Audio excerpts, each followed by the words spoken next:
It's Sunday, November 3rd, 2024, and we are just one full day away from the election. Welcome to today's Make It Make Sense mini-episode. I'm Grant Herms. Today in the show, Kamala Harris goes on Saturday Night Live, and Trump, tries to make some jokes of his own.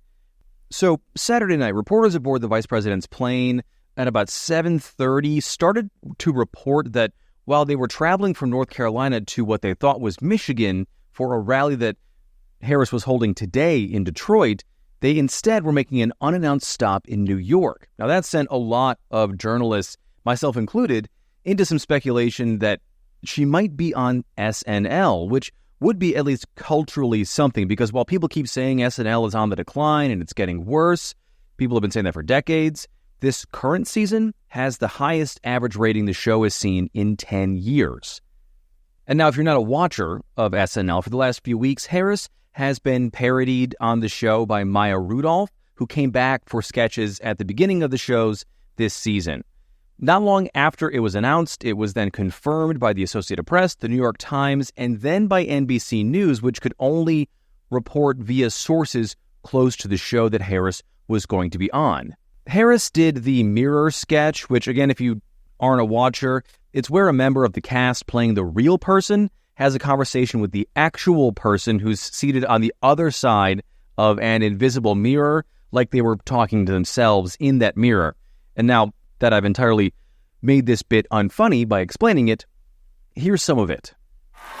It's not my job here, but there are a few things to point out. And first, Harris isn't the first candidate for president to appear on SNL while running to do this exact sketch.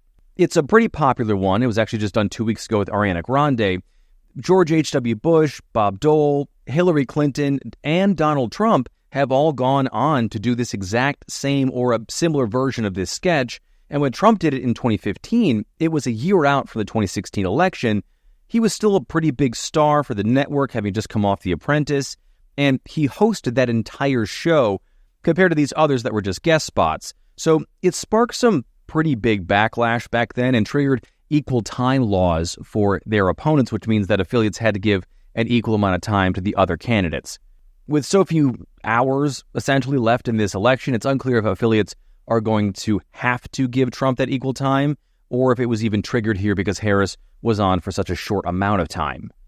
Now, all that being said, it is incredibly friendly territory for Harris, which, with essentially 48 hours until the election day, it's a nod to shore up the base and create some viral clips. Not a bad idea. Trump has been doing the exact same thing, doing numerous Fox News call-in interviews, particularly on Fox and Friends, the cable network's morning show, which has a much smaller and much less diverse audience than SNL, but Trump is still trying to generate content for conservative outlets all day long by going on the morning show. It also shouldn't be lost on anyone that the lead-in for NBC last night, meaning what was on air before SNL, was a nationally televised college football game between Iowa and my Wisconsin Badgers. Let's not talk about the score. And then also the local news. Now, the game matters because if you're watching that game, you were more likely to be in the Big Ten Conference, which includes Michigan, Wisconsin, and Pennsylvania, the three states that Harris absolutely needs to secure her at least most direct path to the White House. And more likely than not, people just kept their TVs on, and that rolled into the local news, which was definitely talking up the fact that Harris was going to be on SNL, and having Harris on the screens of voters in those key states in a way that was outside the political ads and the news coverage by having her on SNL for free to the campaign was definitely worth the trip for the Harris campaign. Now, because I mentioned Iowa here, I'm going to take a little detour into the Hawkeye state because some huge news dropped last night, a major new poll, which honestly isn't something you expect to hear out of Iowa outside of the primary season, but the poll was done by Ann Seltzer with the Des Moines Register, and it found that Harris currently has a 3-point lead over Trump in Iowa. And Iowa was considered a solidly red state for Trump this election. And now, the state has been sort of swingy in past elections, but it's not considered a swing state, or a key swing state, I should say, because it only has 6 electoral college votes, and that's not very many, but in a race like this, 6 votes is still 6 votes. The more interesting thing about this poll isn't who's up necessarily, though I'll talk about that in a second, but the shift that it shows among voters. Harris is up right now 20 points with women 56 to 36. That number jumped from a 5-point lead to an 18-point lead among women who consider themselves to be independents. And this change is largely driven by older women too. And it's not just women. Trump is actually losing with the share of men in that state. In September, Trump had a 27-point lead with men, and now this new poll showed that he had a 14-point lead. Still double digits and still the majority of men, but fewer than before. Now, I should say here that this poll is a bit of an outlier when it comes to recent polling, and plenty of people, including Trump and other respected pollsters, are pointing to other polls like the recent poll from Emerson College, which I've used before in the show. It's a very good pollster that shows Trump is actually up in Iowa.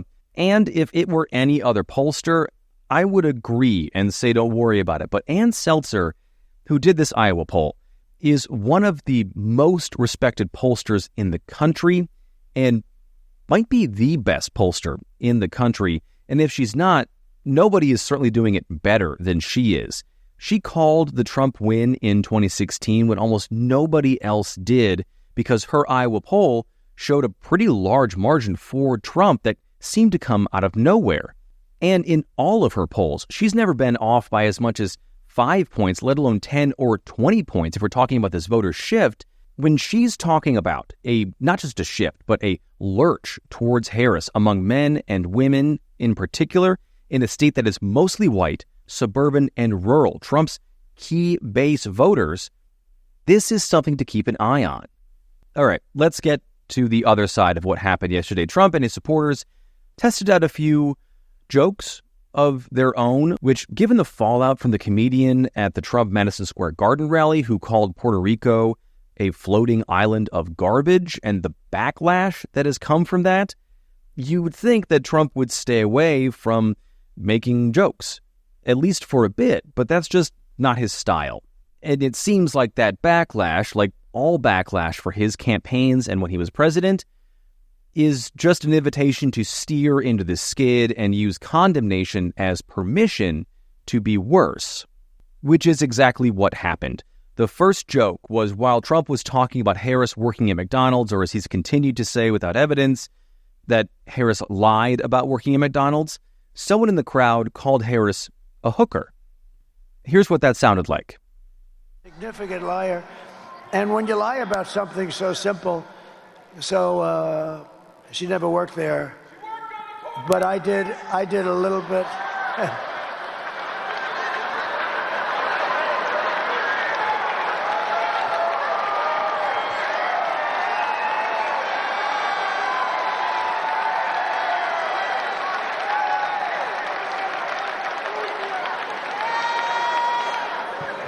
This place is amazing. So, yeah, this made news for about 15 minutes because when Trump began to complain about the microphone not working or being too low on stage, which has been a kind of a constant at Trump rallies, his stuff doesn't seem to always work the way it's supposed to, and then he's left sort of standing around for a little bit. But that's not the point here because what he did next was this. After 4 of these things, I mean, in all fairness, I'm a human being, right? I come in, and here's the problem. I said, oh, man, it's too low. I said, it's too low. So I had to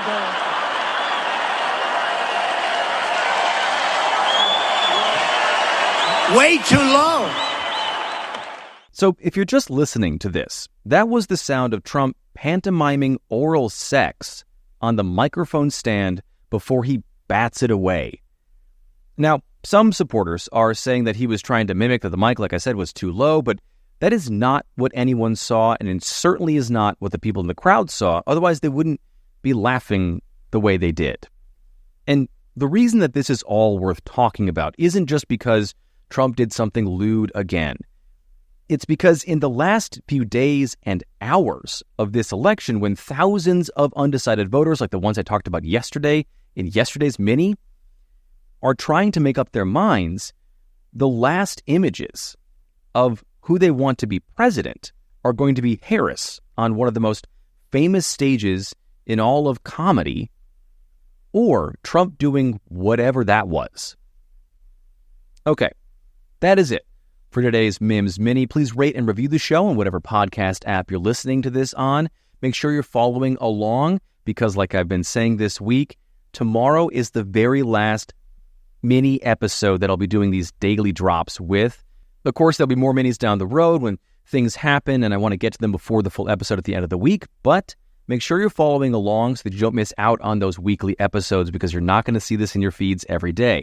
Same thing goes for YouTube. Like and subscribe there. Make sure you hit the bell for notifications as well so you don't miss out on anything up there.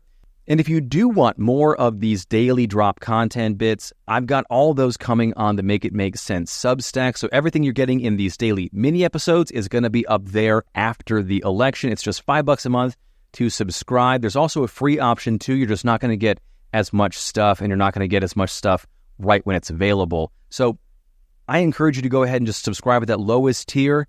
I'm going to have a bunch of bonus content coming in the next few weeks, especially after the election, and things are likely going to be ramping up.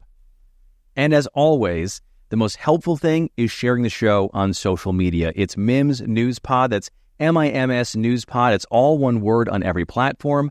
I am at Grant Herms on X and at Grant Herms TV on everything else. Make sure you tag me and at me in those as well. Thank you so much for listening today. I'm Grant Herms, and I'll be back tomorrow with our final Make It Make Sense mini episode.